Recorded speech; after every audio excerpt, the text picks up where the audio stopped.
सभी धर्म प्रेमी सज्जनों को सादर नमस्ते। साथियों, बहुत बहुत स्वागत है आपका मेरे इस YouTube चैनल पर। स्वाध्याय सत्संग रूपी आध्यात्मिक चर्चा में उपनिषदों पर बात कर रहे हैं और उपनिषदों की श्रृंखला में प्रश्नोपनिषद इस समय प्रसंग में है। प्रश्नोपनिषद का द्वितीय प्रश्न, और द्वितीय प्रश्न में कल तक हमने 10 श्लोक पूरे कर लिए थे। आज 11वां श्लोक लेते हैं।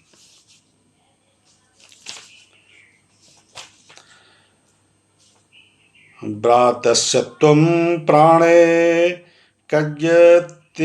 कज्ञशिरत्ता विश्वस्य सत्पतिः वयमाधस्य दातारः पिता त्वं मातरिश्वनः।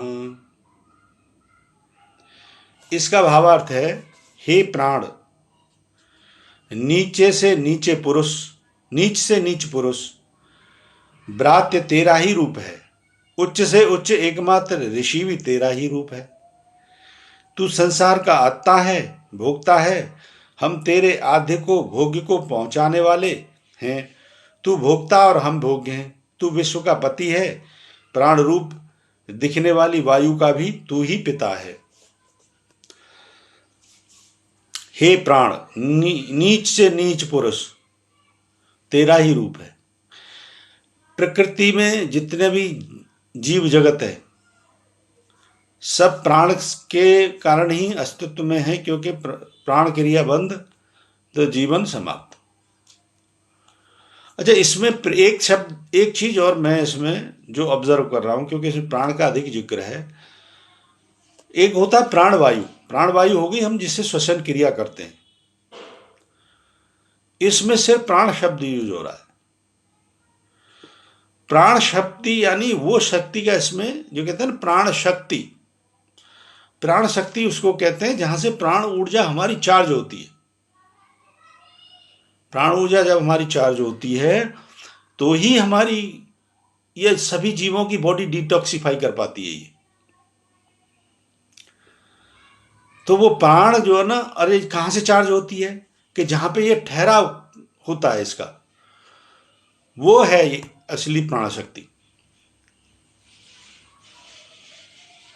तो इस पे जो मैं अपने जो है ना, जो मैंने इस पे चिंतन किया है, उस हिसाब से विचार बता रहा हूं अपने। तो हे प्राण, नीच से नीच पुरुष तेरा ही रूप है। ये किस सेंस में कहा जा रहा है? क्योंकि उससे ही उसका जीवन चल रहा है। और उच्च एकमात्र ऋषि भी तेरा ही रूप है।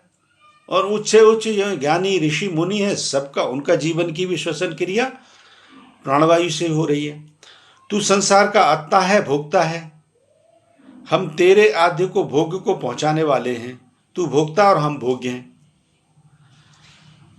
मनुष्य भोगता है, दरअसल हर जीव भोगता है।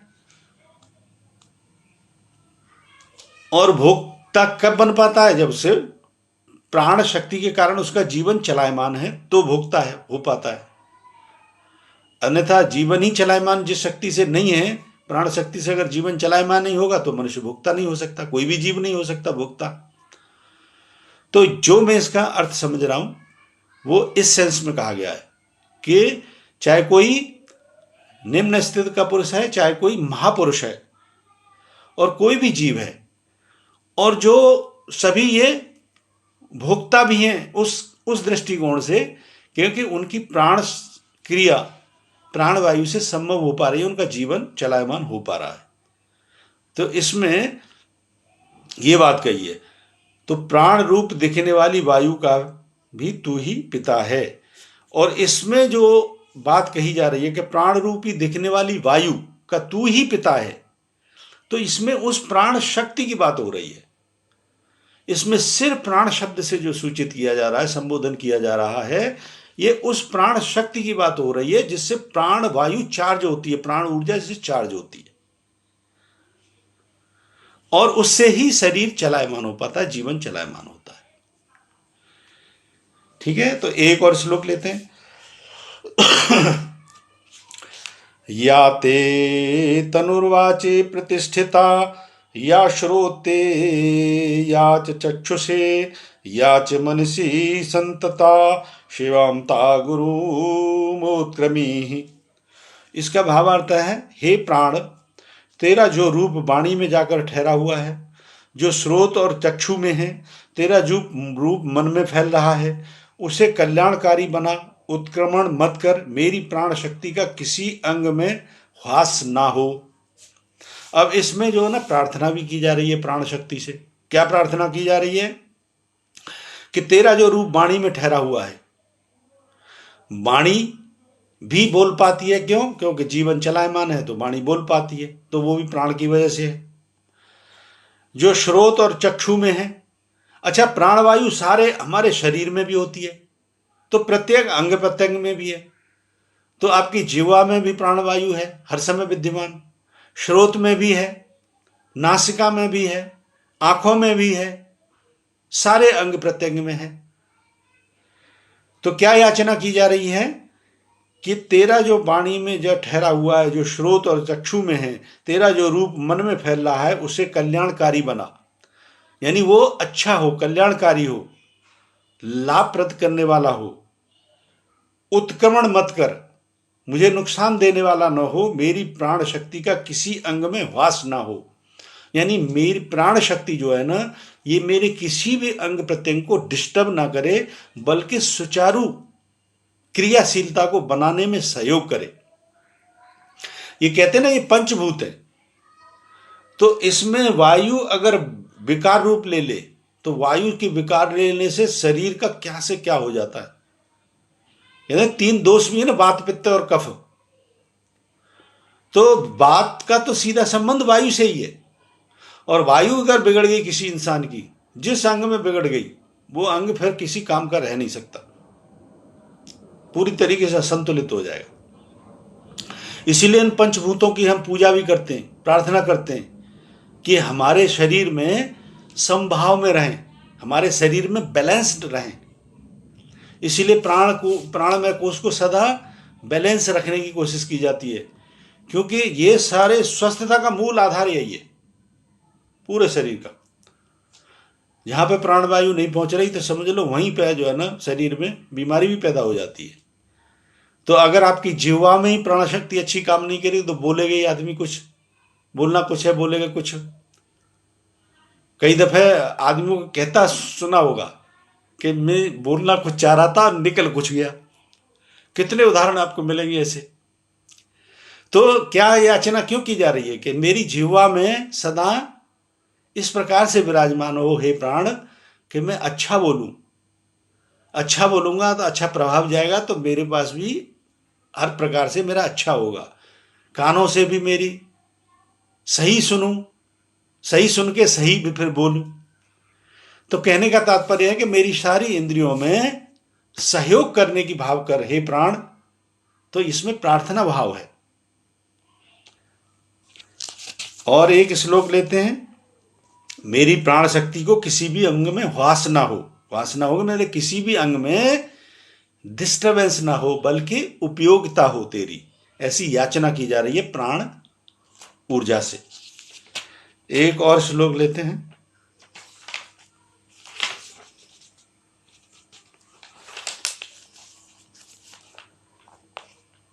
प्राणश्चेदं वसे सर्वं त्रिदिवे यत्प्रतिष्ठितं, मातेव पुत्रान् रक्षस्व श्रीश्च प्रजां च विदेहि नैति। इसका भावार्थ है, पृथ्वी, द्यौ तथा अंतरिक्ष, इन तीनों लोकों में जो कुछ भी स्थित है, सब प्राण ही के वश में है। हे प्राण, जैसे माता पुत्र की रक्षा करती है, ऐसे ही तू हमारी रक्षा कर। हम श्री यानी भौतिक जगत, ऐश्वर्य तथा प्रज्ञा, मानसिक तथा आत्मिक ऐश्वर्य का प्रदान कर। अब इसमें ये प्रार्थना भाव किया जा रहा है प्राण से। यानी देवताओं को जो पूजते हैं, तो समझ लो, एक तो देवताओं को पूजने जाते हैं लोग, जो मंदिरों में पूजते हैं कि इस देवता का मंदिर है, फलाने देवता का मंदिर है।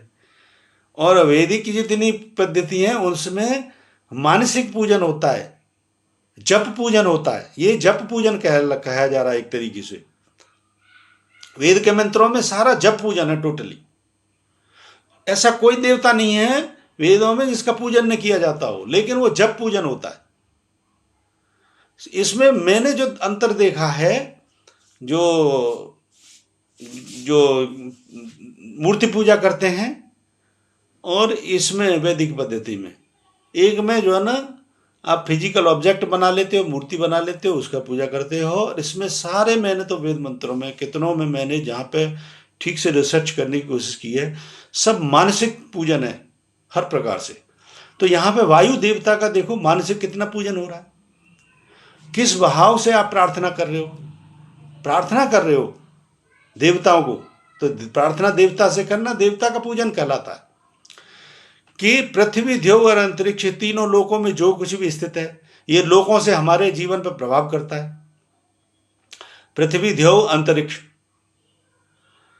सब प्राणी के बस में है। तो ये तीनों लोकों की ऊर्जा प्राण के बस में बताई जा रही है।